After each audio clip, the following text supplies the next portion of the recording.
The theft of millions of credit card numbers from retailers Target and Neiman Marcus has been all over the news.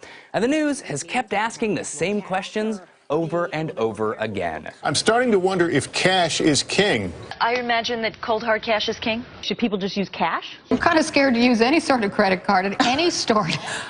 After a security breach like this, it's easy to take a swipe at credit cards. But nothing I've heard yet is going to keep me from swiping for every purchase. First, if you're seriously planning on using only cash, that means you're carrying a lot of cash.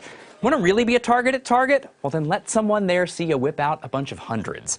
If I ever get robbed, that thief is going to get a couple of credit cards, a lunch lounge punch card with 3 towards a free sandwich, the ticket stub to Frozen, which I saw with my niece, and maybe $17 on a good day.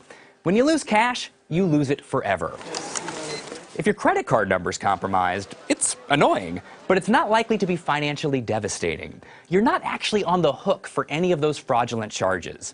Several credit cards actually offer purchase protection, extended warranties, a rebate if the price drops. I make extra sure to put any large purchases on a card so I can take advantage of these benefits.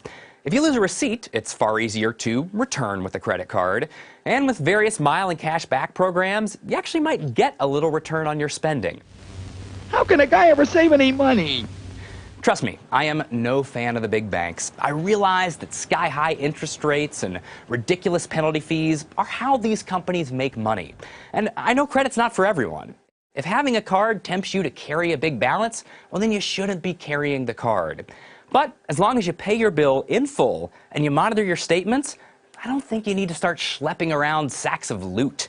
A data breach this massive is definitely frustrating, and there are times these companies can be justifiably criticized for being lax, but we shouldn't all be freaking out. I'm willing to give credit a little credit. Despite the millions of numbers stolen, I haven't heard of a single case of a customer being forced to pay for a charge they didn't authorize.